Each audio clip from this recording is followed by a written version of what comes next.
పరమందున్న దేవాది దేవునికియు ఆయన రక్షకుడైన యేసుక్రీస్తు ప్రభుల వారి పరిశుద్ధమైన పుణ్యనామంలో యేసుక్రీస్తు ద్వారా కృతజ్ఞతాస్తుతి స్తోత్రములు తెలుపుకుంటున్న ప్రియమైన దేవుని వారలారా, అలాగే స్త్రీలకును పురుషులకును పెద్దలకును సంఘ కాపరికిని సంఘ పెద్దలకును ప్రభుని యేసుక్రీస్తు నామములో కూడా హృదయపూర్వక వందనాలు తెలుపుకుంటున్న ప్రియమైన దేవుని వారలారా, ముఖ్యంగా వచ్చిన మనమంతా వస్తున్న మనమంతా యేసుక్రీస్తును ఎరిగిన వారు కొందరున్నాము. ఎరిగి ఉండియు నిజమేంటో తెలియక కొందరున్నాము. అంటే క్రీస్తును నమ్మి బాప్తిసం తీసుకొని నా రక్షకుడని నా సొంత రక్షకుడని అంగీకరించిన కొందరున్నాము. తెలిసియు ఇంకా సమయం ఉందని ఆలోచిస్తూ రక్షకునిగా అంగీకరించక కొందరున్నాము. అంటే కొందరు ఎలా ఉన్నారంటే కడగబడిన పరిశుద్ధులుగా కొందరున్నాము, కడగబడలేని అపవిత్రులుగా కావచ్చు, లేక దుష్ట సంబంధులుగా కావచ్చు, లోకాశలలో లోక అడియాశలలో పడిపోయిన మరికొందరు ఉన్నారు. ఎందుకంటే కడగబడిన వారు మరలా భ్రష్టులు కాకూడదని దేవుని వాక్యం సెలవిస్తుంది. కడగబడలేని వారు కడగబడేటట్లు దేవుని యందు భయము భక్తి కలిగి జీవించేటట్లు దేవుని వాక్యం మనకు కూడా సెలవిస్తుంది. ప్రియమైన దేవుని వారలారా, చెబుతున్నప్పుడు ప్రతి మాట కూడా గమనించండి, గ్రహించండి, మనోనేత్రమునకు పదును పెట్టండి. ఊహాగానాలతో కంటి చూపుతో కనబడేటట్లుగా ఆలోచిస్తే వాక్యం అన్నది మనకెప్పుడు హృదయ గోచరంలోనికి మనకి వెళ్ళదు. అందుకే హృదయాలను తాకాలంటే వాక్యం చెబుతున్నప్పుడు వాక్యం వైపు గమనించాలి. పరిశుద్ధాత్మ ప్రేరణ కలిగి యథార్థత కలిగి చెప్పుతున్న ప్రతి మాట వాక్యానికి అనుగుణంగా ఉందా, వ్యతిరేకంగా ఉందా అన్న ఆలోచన కూడా ఖచ్చితంగా మనిషి చేస్తూ ఉంటేనే తప్ప చెప్పే వాక్యం అన్నది అర్థం కాదు. విత్తబడిన ప్రతి వాక్యము కూడా వాక్యానుసారంగా ఉండాలి. విత్తబడుతున్న ఈ భూమి అనే మనుషులైతే ఏమైతే ఉన్నామో అది నా హృదయము, నా ఆలోచన, నా తలంపు అని దేవునికి భయపడుచు వచ్చిన మనమంతా వింటేనే ఆ విత్తనం అన్నది మన హృదయంలోనికి వెళ్ళి మ్రొక్కగా మ్రానుగా వెదగదు. అందుకే ప్రతి ఒక్కరు గమనించండి, అతి తొందరలోనే ముగించేస్తా. ఎక్కువ సమయం ఏం తీసుకొని మిమ్మల్ని ఇబ్బంది పెడితేంత అవసరత ఏం లేదు. అసూయ పడకండి, ఆరాట పడకండి. సమయం ఎక్కువైతుందో అన్న ఆలోచన అసలే కలిగి ఉండదు మిత్రులారా. ఒక్క 25 నిమిషాల్లో ముగించడానికి చాలా ప్రయత్నమే చేస్తా. ఎందుకంటే మనమందరూ కష్టజీవులమే, మనమందరూ పని చేసిన వారం కనుక శరీరం అన్నది మనకు అసలే సహకరించదు. మంచిని వినేటప్పుడు శరీరం మనకు అసలు సహకరించదు. కానీ ఏదైనా ఆటపోటీ మాట ఆడుకుందామంటే రాత్రి 12 అయినా కూడా మనము పడుకోము. ఎందుకంటే సత్యానికి మనము చెవి ఇగ్గము కానీ అసత్యానికి ఆరాటపడుతూ ఉంటాం. అందుకుగాను వాక్య భాగంలోకి వెళ్దాం. ప్రేమైన దేవుని వారలారా, వాక్య భాగంలోకి వెళ్దాము. మొదటి యోహాను రాసిన పత్రిక, యోహాను గారు రాసిన మొదటి పత్రిక, మొదటి యోహాను గారు రాసిన పత్రిక 5వ అధ్యాయము 18, 19 వచనాలు వదండి ఒకసారి. యోహాను గారు రాసిన మొదటి పత్రిక 5వ అధ్యాయము 18, 19 వచనాలు. దేవుని మూలముగా పుట్టియున్నవాడెవడను పాపము చేయడని ఎరుగుదుము. దేవుని మూలముగా పుట్టినవాడు తన్ను భద్రము చేసుకొను గనుక దుష్టుడు వాణ్ణి ముట్టడు. మనము దేవుని సంబంధలమనియు లోకమంతయు దుష్టుని సంబంధలమనియు ఎరుగుదుము. ఇప్పుడు మనము దేవుని సంబంధలమనియు లోకమంతయు దుష్టుని సంబంధలమనియు మనం ఎరుగుదుము అంటే, మనము దేవుని సంబంధము అంటే మనమంతా ఎవరంటమ్మా? మనము అన్నదానికి కడగబడిన వారు, యేసుక్రీస్తు నామములోనికి బాప్తిసం తీసుకున్నవారు మనం ఎవరంట? దేవుని సంబంధులు. ఇక దేవుని సంబంధులు కాని వారు కూడా ఉన్నారంటే వాళ్ళు ఎవరై అంటే దుష్టుని సంబంధులు, ఈ లోక సంబంధులు అని బైబిల్ మనకి స్పష్టంగా సెలవిస్తుంది. ఇక్కడ రెండు విధాలుగా మనము ఈరోజు ఈ పాఠాన్ని ఆలోచన చేయాలి. దేవుని సంబంధులు కొందరున్నాము, దుష్టుని సంబంధులు కొందరున్నారు. దేవుని సంబంధులకి కొన్ని విషయాలు మనం చెప్పుకోవాలి, అవును కదమ్మా? దేవుని సంబంధులకు కొన్ని విషయాలు చెప్పుకోవాలి, దుష్టుని సంబంధులకు కూడా కొన్ని విషయాలు మనము చెప్పుకోవాలి. ఓకేనా? ముందుకెళ్దాం ప్రియులారా, ముందుకెళ్దామా? కీర్తనల గ్రంథము 10వ అధ్యాయము, కీర్తనల గ్రంథము 10వ అధ్యాయము, కీర్తన గ్రంథము 10వ అధ్యాయము 2వ వచనం. కీర్తన గ్రంథము 10వ అధ్యాయము 2వ వచనం. దుష్టుడు గర్వించి దీనుని వాడిగా తరుముచున్నాడు. వారు యోచించిన మోసక్రియలలో తామే చిక్కుకొందురు గనుక దుష్టులు తమ మనోభిలాషను బట్టి అతిశయపడుదురు. ఎవరంట వీళ్ళు? దుష్టులు. ఎవరంట? దుష్టులు గర్వించి దీనుని వడిగా తరుముచున్నాడు. వాడు యోచించిన మోసక్రియలలో తామే చిక్కుకొందురు కనుక దుష్టులు తమ మనోభిలాషను బట్టి అతిశయపడుదురు. మనోభిలాష అంటే సొంత ఆలోచన. మనోభిలాష అంటే సొంత ఆలోచన. నా ఇష్టం, నా కష్టం, నా కుటుంబము, నా ఆలోచన, నాను లేక నేను, నాకెవరు లేరు అన్నదే మనోభిలాష అంటే సొంత ఆలోచన. వాళ్ళు ఏం చేస్తారంటే మనోభిలాష బట్టి వాళ్ళు ఏం చేస్తారంట? అతిశయపడతారు. సొంత ఆలోచనలో నాకేమి తక్కువ లేదు, నేనేమి దుష్టుని కాదు, నేనేమి దుష్ట సంబంధిని కాదు, లేక నేను కూడా దేవుని ఎంతో కొంత ఎరిగి ఉన్నాను కనుక నాను కూడా సంతోషిస్తాను అనుకుంటూ ఉంటారు. ఎవరు వీళ్ళంటే దుష్ట సంబంధులని బైబిల్ చెప్తుంది. వాళ్ళు మనోభిలాషను బట్టి వాళ్ళు ఏం చేస్తారంటే అతిశయపడడం అంటే సంతోషించడం. అతిశయపడడం అంటే సొంత ఆలోచనతో వాళ్ళకు వాళ్ళే సంతోషించుకోవడము, వాళ్ళకు వాళ్ళే గర్వించుకోవడము. నాకేమో తక్కువ లేదులే, నేనేమో తప్పు చేయలేదులే, నేను కూడా రక్షణలోనే ఉన్నాను, ఇంతో కొంత వాక్యం వింటున్నాను, ఇంతో కొంత నాకు దేవుడు తెలుసు అనుకుంటున్నారు. అయినా యేసుక్రీస్తు నామములోనికి, పరిశుద్ధాత్మ నామములోనికి, తండ్రినే దేవుని నామంలోనికి వాళ్ళు బాప్తిసం పొందరు. ఎందుకంటే ఇంకా నేను చేయవలసినవి అనేకములు ఉన్నావన్న హృదయాల్లో వాళ్ళకి తెలుసు. కడగబడనంత చేపు వాళ్ళు ఎవరు సంబంధులే అంటే లోకం అంటుంది, లేక బైబిల్ అంటుంది వాళ్ళు దుష్ట సంబంధులు. కడగబడనంత చేపు, యేసుక్రీస్తులోనికి రానంత చేపు వాళ్ళు ఎవరయ్యా అని మనం బైబిల్ని అడిగితే, లోకంలో ఉన్న వాళ్ళని అడిగితే మీరు ఎప్పటికైనా దుష్ట సంబంధులే కానీ దేవుని సంబంధులు కారు అని బైబిల్ మనకు స్పష్టంగా చెబుతుంది. ఓకే, ముందుకెళ్దాం ప్రియులారా, ముందుకెళ్దాం. యెషయా గ్రంథము 26వ అధ్యాయము, యెషయా గ్రంథము 26వ అధ్యాయము 10వ వచనం. యెషయా గ్రంథము 26వ అధ్యాయము 10వ వచనం. దుష్టులకు దయ చూపినను వారు నీతిని నేర్చుకొనరు. వారు ధర్మక్షేత్రములో నివసించినను యెహోవా మహత్యమును ఆలోచింపక అన్యాయము చేయుదురు. ఇక్కడ మనకి ఏమనిపిస్తుంది అంటే దుష్టులంట దయ చూపినను. దుష్టులకు దయలు ఎవరు చూపుతారమ్మా? మనం ఎవరైనా బాప్తిసం తీసుకోలేదు కదా, ఒకవేళ మనమే మానవ స్వభావంతో ఉన్నాం కదా, వాని ఎదురుకెళ్ళి దుష్టుడా అంటే వాడు ఊకుంటాడా?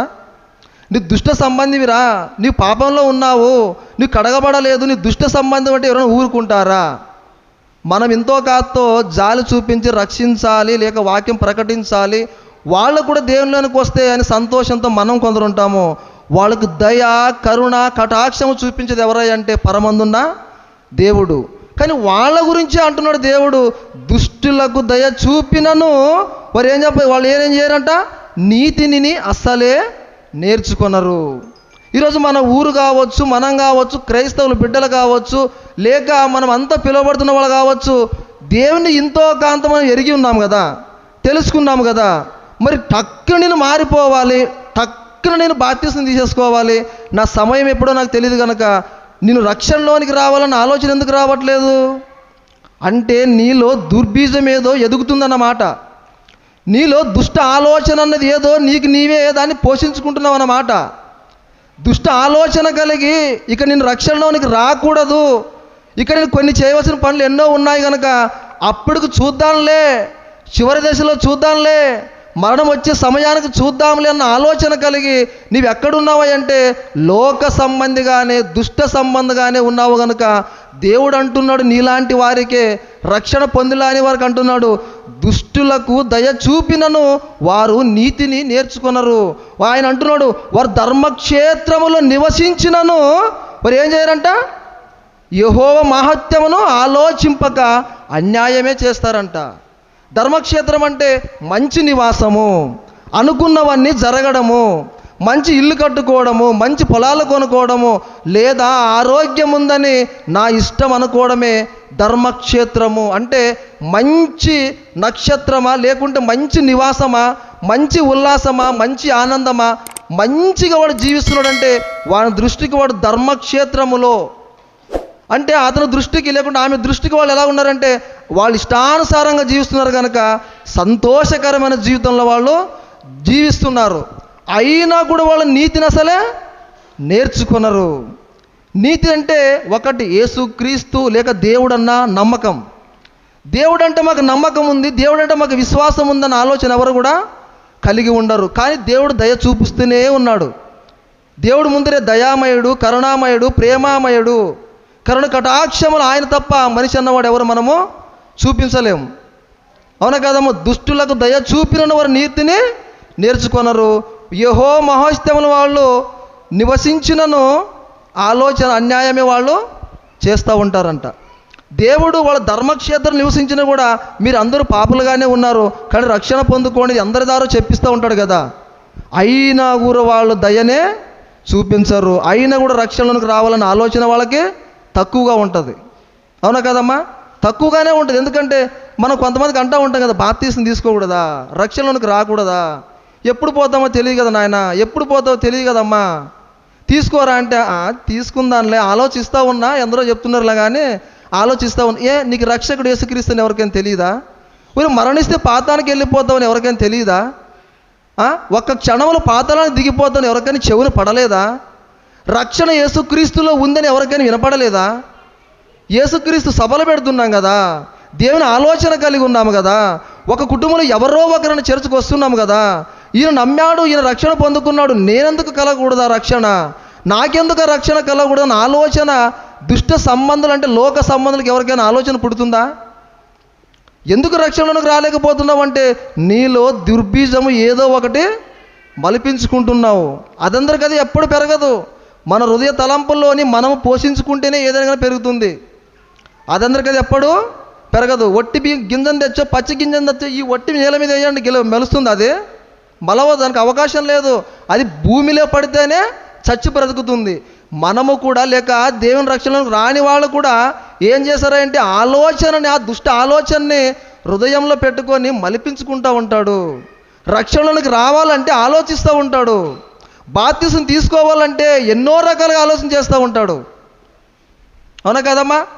పెళ్ళి వచ్చింది అనుకోండి, అలాంటి వారికి పెళ్ళి వచ్చింది అనుకోండి, యవ్వనగా ఉన్నావు నాయన, మరి నీకు పెళ్లి చేయాలంటే బాప్తిసం తీసుకోవాలనుకోండి, ఓరు నాయన బాప్తిసం ఏమో నాకు తెలియదు కానీ పెళ్లి చేసుకోవాలి కనుక, లేకుంటే బాప్తిసం తీసుకోకపోతే మీరు చెయ్యరు కనుక ఇచ్చేయండి అంటూ ఉంటారు. అది నిజమైన బాప్తిసం అసలే బైబిల్ ప్రకారంగా అస్సలే కాదు. మనకు అందరూ తెలిసిందే ఇది. అయినా తెలిసినా కూడా మనకు కూడా ఏముంటుందంటే అవిశ్వాసులైన మనోనేత్రంకి ఏం కలుగుతుంది? గుడ్డితనం కలుగుతుంది. ఇంత చెప్పినా కూడా అందరికీ ఇక్కడ ఉన్న అందరికీ పరిపూర్ణంగా తెలుసా? పెండ్లికే బాప్తిసం తీసుకుని చెల్లుతుందా? చిలకరింప బాప్తిసం చెల్లుతుందా? చెల్లదు. ఇవన్నీ చల్లవని తెలిసినా కూడా కానిలే కార్యక్రమం అంటూ ఉంటాం. దేవుడు దాన్ని అసలే మెచ్చడు. నీ హృదయం మారాలి, నీ తలంపు మారాలి, దుష్ట ఆలోచనలు మారాలి. నీవు నీ హృదయంలోని దుఃఖించాలి, పాపాల గురించి నీవు ప్రలాపించి ఏడవాలి. అప్పుడు కదా నీకు రక్షణ వస్తుంది, అప్పుడు కదా నీకు పరిశుద్ధాత్మ దేవుడు అనుగ్రహిస్తాడు, అప్పుడు కదా నీవు ఆత్మలో ప్రేరేపింపబడతావు. అంతవరకు నీవు దుష్ట సంబంధివే అంటుంది బైబిల్. ఇంకా ముందుకెళ్దాం ప్రియులారా, ముందుకెళ్దామా? ఇంకా ముందుకెళ్దాం. ప్రసంగి గ్రంథము 8వ అధ్యాయము, ప్రసంగి గ్రంథము 8వ అధ్యాయము 11వ వచనం. ప్రసంగి గ్రంథము 8వ అధ్యాయము 11, 13 వచనాలు. ప్రసంగి గ్రంథము 8వ అధ్యాయము 11, 13 వచనాలు.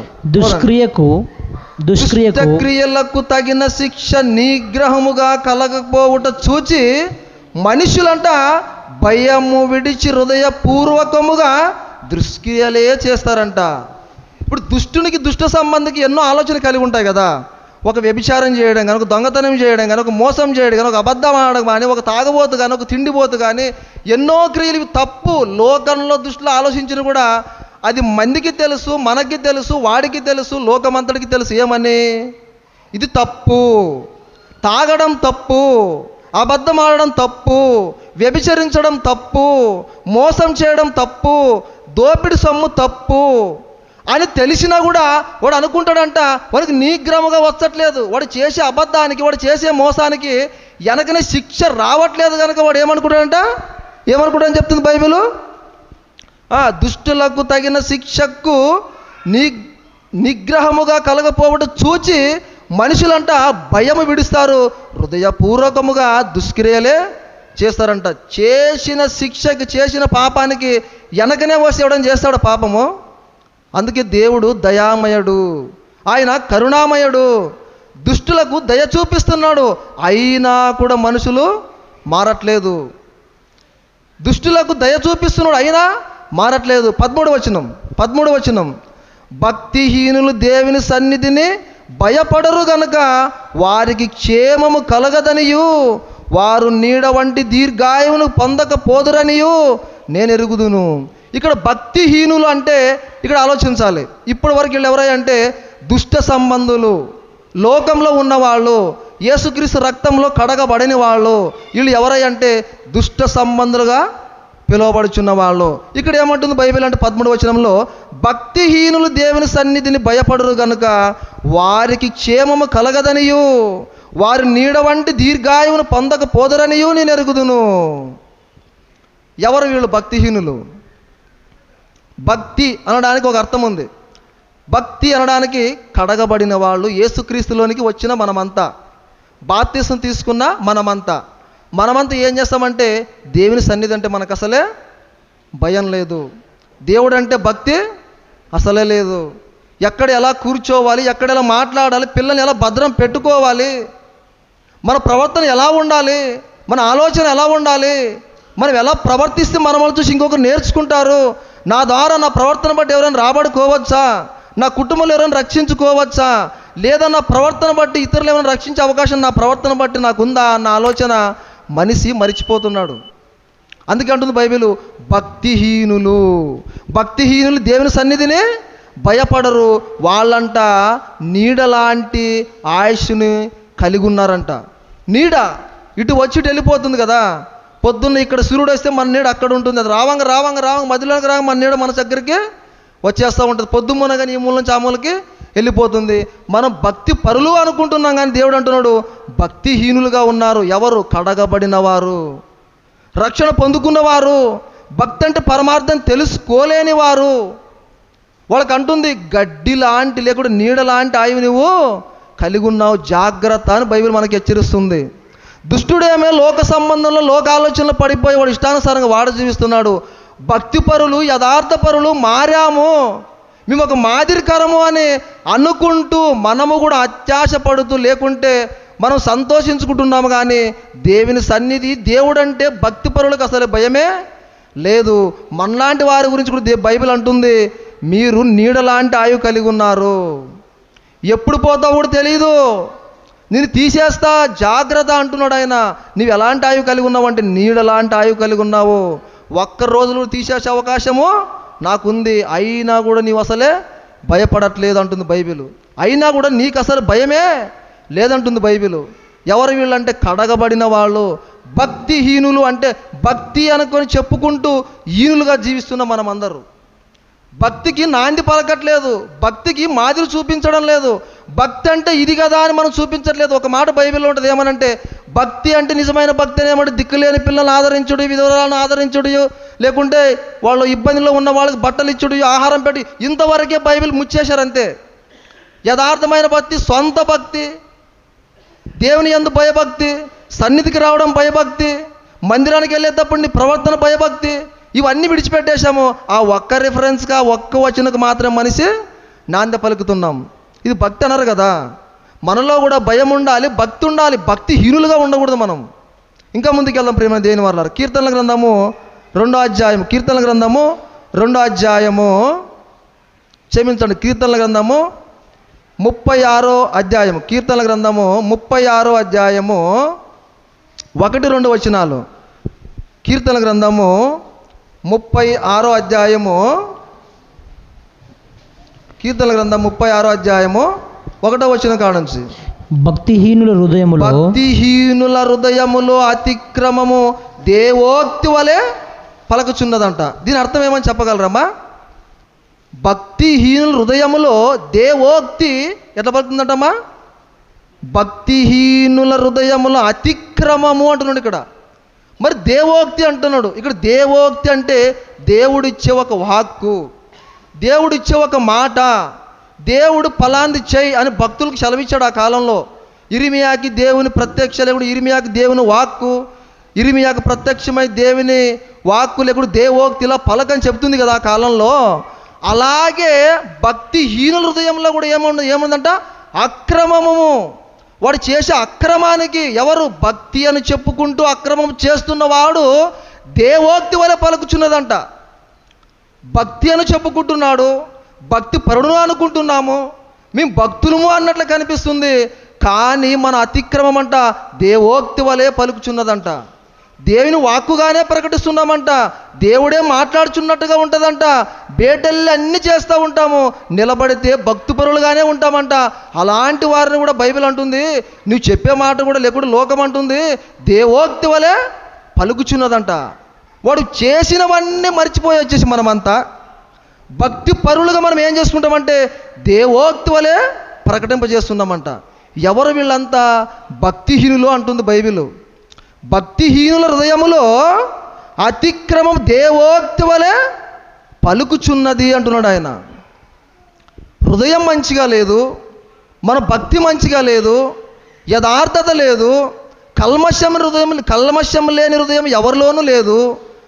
అన్నీ చేస్తూ, అన్నీ ఆటలాడుచు, అన్నీ నడిపించుకుంటూ, అయినా కూడా అక్కడ చేసి వచ్చి ఇక్కడ చేసి వచ్చి ఇంకోది కూడా మనం ఏం చేస్తామంటే తెలుసా? మన నోటి నుంచి వచ్చే మాట, మన తలంపుల నుంచి వచ్చే మాట ఎలా ఉండదంటే, అయ్యో ఎంత స్పష్టంగా పలుకుతున్నాడో, ఎంత యథార్థంగా ఉన్నాడో, ఎంత పవిత్రంగా మాట్లాడుచున్నాడో, ఎంత నేర్చుకున్నాడో, దేవుడే పలికిస్తున్నట్లుగా అనిపిస్తుంది కదా అని ఒకరితో ఒకరు మాట్లాడుతున్నట్లుగా ఉంటుందంట బైబిల్ చెప్తూ ఉంటే. ఏమ్మా, నేను చెప్పినా, మీరు చెప్పినా, మీరు పాట పాడినా, ఈరు పాట పాడినా, నేను పాట పాడినా ఎట్లుంటుందంట? అయ్యో ఎంత పవిత్రమైన పాటో, ఎప్పుడు వినలేదే, ఎంత బాగా పాడుచున్నాడో, దేవోక్తి వలె ఉంటుందంట. వాళ్ళు ఎవరంటుంది బైబిలు? ఎవరంటుంది వాళ్ళు? భక్తిహీనుల హృదయములో అతిక్రమము దేవోక్తి వలె పలుకుచున్నది. నేను భక్తి పరుడు అంటలేదు బైబిల్ అక్కడ. భక్తి అని చెప్పుకుంటూ ముసుకేసుకుంటూ, ఆ భక్తికి నాంది పలకకుండా ముసుకేసుకుంటూ, భక్తి అని చెప్పుకుంటూ నువ్వేం చేస్తున్నావు అంటే అతిక్రమం చేసే నీవు కూడా ఎలా ఉన్నావో తెలుసా? నేను కూడా ఎలా ఉన్నాను తెలుసా? దేవోక్తి వలె నా నోటేమిట మాట వస్తుందంట. ఇది దేవుని మెచ్చునా? ఇది భక్తి అనునా? నా ప్రియ కుమారుడు అనునా? నీ యందు నేను నివసిస్తున్నాను అనునా? నీ యందు నేను ఒక రక్షణ ఆనందం పడుచున్నాను అనునా? ఒక క్షణమైన నిన్ను నన్ను చూసి సంతోషిస్తాను అనునా? లేదు కదా. భక్తికి నాంది పలకాలి అంటే భక్తిగానే ఉండాలి, మాట్లాడితే స్పష్టంగానే ఉండాలి. కల్మషం హృదయంలో ఉండి భక్తిపరుడుగా చూపించుకోవడానికి మనం అసలే ఆరాటపడకూడదు. అవునంటే అవుననాలి, కాదంటే కాదు. ఏమ్మా, మన మాట ఎలా ఉండాలంట? అవునంటే అవుననేలాగా ఉండాలి, కాదంటే కాదనేలాగే ఉండాలి. క్రైస్తవులు అయితే మన మాట ఎలా ఉండాలి తెలుసా? ఉప్పు వేసినట్లుగా రుచికరముగానే ఉండాలి. మరి క్రైస్తవులంతా మనమంతా అదే మాట మాట్లాడుచున్నామా? అంత యథార్థంగా ఉన్నామా? అంత భక్తిని కనపరుస్తున్నామా? నన్ను చూసి ఫలానా వ్యక్తి పర్వాలేదు, నాకు ఆయన ఆదర్శంగా ఉన్నాడు, ఇదిగో ఆయన దగ్గర వినాలనుకుంటున్నాను, నాకు ఒక మాదిరికరంగా కనపడుచున్నాడు, ఒక స్త్రీ కానీ ఒక పురుషుడు కానీ అని ఎవరైనా చెప్పగలుగుతున్నారమ్మా మన భక్తిని చూసి? ఏమైందమ్మా మరి మన భక్తి? ఏమైంది మన భక్తి? పరీక్షించుకుందామా ఈ రోజైనా? నా దోషములు నన్ను తరుముచున్నాయి కదా అని ఒక భక్తుడు అంటున్నాడు కదా. మన ఏ మనిషి కూడా దోషం చేయలేకుండా మనం ఉన్నామా? మనలో ఏ అతిక్రమము లేదా? మనలో ఏ మోసము లేదా? ఏ కపటం మనలో లేదా? కప్పిపెట్టుకుంటున్నామా? బైబిల్ అంటుంది కదా, అతిక్రమం దాచిపెట్టువాడు వర్ధిల్లడు, దాన్ని ఒప్పుకొని విడిచిపెట్టువాడే వర్ధిల్లుతాడు. అంటే మన హృదయంలో కల్మషం అన్నదే పెట్టుకోకూడదు. భక్తి నీకు నీవుగా, నాకు నేనుగా భక్తి పరుణం చూపించుకోవాలని అవసరం వస్తే లేదు. నువ్వు నడుస్తూ ఉంటేనే ఇతరులకు కనిపిస్తూ ఉంటుంది, నువ్వు వెళ్తూ ఉంటేనే కనిపిస్తూ ఉంటుంది, నీ నోటి వెంబడి మాట వస్తూ ఉంటేనే ఇతరులకు కనిపిస్తూ ఉంటుంది. వీళ్ళు అంటుంది భక్తిపరుడు, ఈయన భక్తుల్లా కనిపిస్తున్నాడు. బైబిల్లో ఇంతో కాంత భక్తులు ఉన్నారు, వాళ్ళలో ఈయన ఒకడలా నడుస్తున్నాడని బైబిల్ చెబుతుంది. కానీ ఇక్కడ దేవుడు అంటున్నాడు, భక్తిహీనుల హృదయంలో అతిక్రమం ఏం చేస్తుందంట? దేవోక్తి వల్ల పలుకుతున్నది. వద్దు, నీ ద్వారా, నా ద్వారా, మీ ద్వారా, మా ద్వారా, ఎవరి ద్వారా కానీ దేవుని వాక్యాన్ని ఓదేటప్పుడు, దేవుని మాటగా చెబుతున్నప్పుడు మనలో యథార్థత ఉండాలి. ఇలాగే కుప్ప కూలిపోయినా అలాగే పరలోకానికి వెళ్ళేంత కెపాసిటీ మనలో, నీలో, నాలో ఉండాలి. మందిరానికి వచ్చామంటే కల్మషం లేని హృదయం మనలో ఉండాలి. దాన్ని అన్నాడు యథార్థత. ఇది నాకు పరిశుద్ధత, ఇందులో మీలో నేను నివసించాలనుకుంటున్నాడు ఆయన. అలాంటి వారిని కోరుకుంటున్నాడు దేవుడు. భక్తి పరులను చెప్పుకుంటూ మనం ఈనులుగా ఉండొద్దు. మన మాట ఉప్పు వేసినంత రుచికరంగా ఉంటేనే నా ప్రియ కుమార్తె, నా ప్రియ కుమారుడని దేవుడు ఎంతో సంతోషిస్తాడు. అవునా కాదు ప్రియమైన దేవుని వారలారా? అవునా కదా? భక్తి మనం కనపరుచుకోవాలా? మన నోటి అమ్మట నేను భక్తి పరురాలను, నేను భక్తుడని చెప్పుకోవాలా? లేదు కదా. మన నడవడికే మన సాక్ష్యం చెబుతూ ఉంటుంది. చివరికి ఒక మాట వదుకొని ఉదయం ప్రియులారా, పేతురు రాసిన రెండో పత్రిక 2వ అధ్యాయము 19వ వచనం. పేతురు రాసిన 2వ పత్రిక, దయతో క్షమించండి, సమయం అయిందా? సమయం అయితే వదిలించేస్తా ప్రియమైన దేవుని వారు. ఇంకా టైం ఉంది, ఇంకా 4 నిమిషాలు ఉంది కనుక. పేతురు రాసిన 2వ పత్రిక 2వ అధ్యాయము, పేతురు రాసిన 2వ పత్రిక 2వ అధ్యాయము 19వ వచనం. పేతురు రాసిన 2వ పత్రిక 2వ అధ్యాయము 19వ వచనం. పేతురు రాసిన 2వ పత్రిక 2వ అధ్యాయము 19వ వచనం. తామే భ్రష్టత్వమునకు దాసులయుండియు. ఇక్కడ బైబిల్ ఎంత బాగా చెప్తుంది చూడండి ఒకసారి. బైబిల్ ఎంత బాగుంటుంది తెలుసా? తామే భ్రష్టులమనియు, వదండి ఒకసారి. తామే భ్రష్టత్వమునకు దాసులయుండియు. మనమేనట పాట పాడుచున్నాం కదా, నోరారా తండ్రి నా ప్రభువా అని. మనమేనట వాక్యం చెబుతున్నాం కదా, మనమేనట. బైబిల్ పట్టుకున్నారు కదా, పాట పాడుకున్నా నేను పాట పాడలేదు అనుకోకుండా మరలా మందిరానికి వచ్చావు కదా, యేసుక్రీస్తును నీ నోట, నీ కంట, లేక నీ చెవును పడ్డాడు కదా, విన్నావు కదా. మన మళ్ళీ అందరికీ అంటున్నాడు, కడగబడి మన మళ్ళీ అందరికీ అంటున్నాడు ఏమని? తామే భ్రష్టత్వమునకు దాసులయుండియు అట్టి వారికి స్వాతంత్రము ఇత్తుమని చెప్పుదురు. ఇతరులకు ప్రకటించుదు మేమని చెప్పుదుము, ఇతరులకు మేము మాదిరిమని చెప్పుదుము. మనమే భ్రష్టులమైన సంగతి మనం మర్చిపోయామంటుంది బైబిల్ ఇక్కడ. తామే భ్రష్టత్వమునకు దాసులమయుండి అట్టి వారికి స్వాతంత్రం ఇత్తుమనియు చెప్పుదురు. ఒకడు దేవుని వలన జయింపబడునో దానికి దాసుడగును కదా. వారు ప్రభువును రక్షకుడునైనా యేసుక్రీస్తు విషయమై అనుభవ జ్ఞానము చేత ఈ లోక మాలిన్యమును తప్పించుకొనిన తరువాత మరలా వాటిలో చిక్కబడి వాటి చేత జయింపబడని ఎడల వారి కడపటి స్థితి మొదటి స్థితి కంటే మరీ చెడ్డదగును. భక్తి భక్తి భక్తి యథార్థత, కల్మషం హృదయం ఉండాలంటే ఇవన్నీ పెట్టుకొని మనం మాట్లాడినా, మనం ఆటాడినా, మనం పాట పాడినా, ఒరే నాయన నీ హృదయముని తలంపు నాకు తెలుసు కదా, నా ముందు రా నీవు చెబుతున్నదని దేవుడు అనడా? మనసులను ఒప్పించవచ్చు ఎన్నో చెప్పి కదా. మిమ్మల్ని అందరం ఇప్పుడు ఒక 200 మంది ఉన్నారు, మిమ్మల్ని అందరూ కూర్చోబెట్టి వాక్యం చెప్తలేదా? ఇప్పుడు నేను చెప్తున్నా లేదా? కానీ చెప్పే నేను యథార్థంగా భక్తి అనుకున్న దానికి నాంది నేనే పలికి చెబితేనే ఒక అర్థం పరమార్థం ఉంటుంది. నేనే భ్రష్టత్వమై ఉండి, అవునా కదా, నాలో అతిక్రమమే ఉండి, నాలో కల్మషమై ఉండి, నాలో యథార్థత ప్రేమ లేకుండా ఉండి, నాలో తగ్గింపు స్వభావమే లేకుండా ఉండి, ఇలా ఉండండి అంటే మీరందరూ అవివేకులా వినడానికి, మీరంతా పిచ్చోళ్ళ అంటున్నాను నేను. అవునా కదమ్మా? మీరంత పిచ్చోళ్ళా, మీరంత జ్ఞానం లేని వాళ్ళ?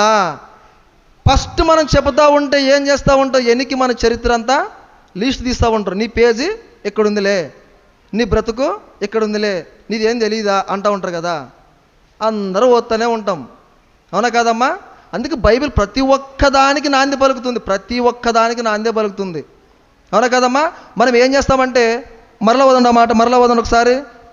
తామే భ్రష్టత్వమునకు దాసులయ్యుండి, చెబుతున్న మనమే భ్రష్టత్వమునకు దాసులయ్యుండి అట్టి వారికి స్వాతంత్రం ఇత్తమని చెప్పుదురు.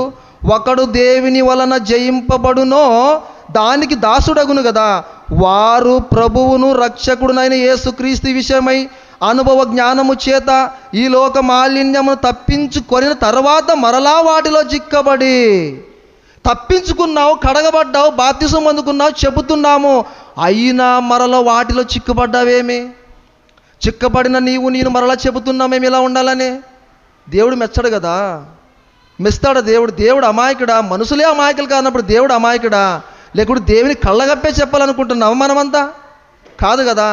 చిక్కబడి అంటే చూడండి ఆయన, చిక్కబడి వాటిలో జయింపబడని ఎడల వాడి కడపటి స్థితి మొదటి స్థితి కంటే మరి చెడ్డదగును. ఇక మంచివాడు అని చెప్పుకుంటాం కొన్ని రోజులు, తర్వాత మన బతుకంతా బస్టాండ్ పాలయ్యేటట్లుగా సమాజం చేస్తుంది, దేవుడు చేసేస్తాడు. భక్తికి ఆధారం మన హృదయం, మన తలంపు, మన నడవడికి, మన పరిశుద్ధత, మన యథార్థత, ఇవన్నీ కనపరిచిన తర్వాతే మనము యథార్థంగా ఉంటేనే ఇతరులకు మనము మాదిరికరంగా ఉండగలము. దుష్టులు సంబంధులుగానే ఉన్నారు, వాళ్ళు కూడా రక్షణలోనికి వచ్చేటట్లుగా మనము నడించాలి. మనం భక్తిహీనులుగా ఉండి భక్తి పరులని చెప్పుకుంటే బైబిల్ అసలే చెప్పదు, మెచ్చదు. పరలోకం చస్తే అసలు దేవుడు ఇయ్యడు గనుక భక్తికి నాంది పలకాలంటే మనలో కల్మషం లేని హృదయము, యథార్థత కలిగిన హృదయము, ప్రేమ కలిగిన హృదయము, ఉప్పు వేసిన రుచి ఎలాగైతే కూర ఉంటుందో అంతకంటే ఎక్కువగా క్రైస్తవుని పాట ఉండాలని బైబిల్ చెప్తుంది. మనమంతా యథార్థపరులుగానే ఉండాలని దేవుడు కోరుకుంటున్నాడు. ఎవరు ఎప్పుడు చస్తామో అసలే తెలీదు. కొద్ది రోగం వస్తాయో తల్లడిల్లిపోతూ ఉంటాం, అదే రోజు అదే క్షణంలో చచ్చామనుకోండి, కల్మషం ఉందనుకోండి, దేవుడు అవన్నీ విడిచిపెట్టేసి కల్మషంతో చస్తే పరలోకం అసలే ఇయ్యడు. ఆ ధర్మకార్యాలు, ఆ నీతి క్రియలు, ఆ పనులన్నీ ఎన్ని చేశావో, ఎంత సువారు చేసావు నాకు అసలే అవసరం లేదు. నీ మొదటి స్థితి, ఇప్పుడున్న ఈ స్థితి ఎలా ఉందని పరీక్షిస్తాడు ఆయన. చచ్చే క్షణం వరకు కూడా మనమంతా పరిశుద్ధులుగానే యథార్థులుగానే ఉండి దేవునికి సాక్షులుగా ఉండి ఇతరులకు మాదిరికరంగా ఉండి మన మాట, మన ఆలోచన, మన జ్ఞానం, మన వివేచన, పరిశుద్ధత, యథార్థత కలిగి ఉంటేనే ఇతరులను మనము ప్రకటించుకోగలం, ఇతరులు మనము దేవుని వైపు రాబట్టుకోగలం, ఇతరులు కూడా మనల్ని చూసి మారగలడు. ఇవన్నీ ఇన్న మనమంతా కూడా యథార్థంగా జీవించడానికి ఆలోచించండి ప్రేమైన దేవుని వారలారా. కడగబడిన మనమంతా ఇతరులకు మాదిరి కావాలి. ఒకరిని ఒకరు రక్షించుకునే విధానంలో మన ప్రయాస ఉండాలి. సొంత పనికి ఎంత ఆలోచన కలిగి ఉన్నామో, యేసుక్రీస్తులోనికి వచ్చావయ్య అంటే నిన్ను వల్ల నీ పొరుగు వాడిని ప్రేమించడానికి మనం వచ్చాము. నిన్ను వల్ల నీ పొరుగు వాడిని ప్రేమించడానికి వచ్చావంటే నువ్వు రక్షణ పొందుకున్నావు, నువ్వు రక్షింపబడ్డావు. నువ్వు చస్తే పరలోకం వెళ్తావని నమ్మకం నీలో ఎలాగైతే ఉందో, ఆ ప్రేమను గ్రహించి నువ్వు ఎలాగైతే రక్షణకు వచ్చావో, అలాగే నిన్ను వల్ల నీవు కూడా వాడిని ఏం చేయాలి? ప్రేమించాలి. అంటే నా ప్రభు ప్రాణం పెట్టాడు అలాంటి వారు కూడాకే. మనము కూడా ప్రాణం పెట్టే బద్దులమై మనము ఉన్నాము కనుక నిజమైన ప్రేమకు నాంది పలకాలి, నిజమైన యేసు మాటకు మనమంతా నాంది పలకాల. భక్తిని మన ద్వారే కనపరచాలి. ఇటు వాక్యాలు విన్న మనమంతా కూడా దేవుడు అంటే భయముతోను, భక్తితోను, వణుకుతోను, సమాధానంతోను, శాంతితోను, సహవాసంతోను ఉండి కల్మషం లేని హృదయాన్ని దేవునికి అప్పచెబుతూ ఆయన ముందు మోకాళ్ళ వేసి మనమంతా మౌనులై యథార్థవంతులై బ్రతికి తనువును చాలించి ఆయన లోకానికి చేరిన ఆలోచన మనమంతా కలిగి ఉండాలని కొద్ది మాట చెబుతూ ఇచ్చిన అవకాశాన్ని బట్టి అయ్యగారు కూడా కృతజ్ఞతలు తెలుపుకుంటూ మీ అందరికీ కూడా నా ప్రభుపేడ తెలుపుకుంటూ వాక్యాన్ని ముగించుకుంటూ అయ్యవారికి ముందున్న సమయాన్ని ఇస్తున్నాం ప్రియులారా. Thank you.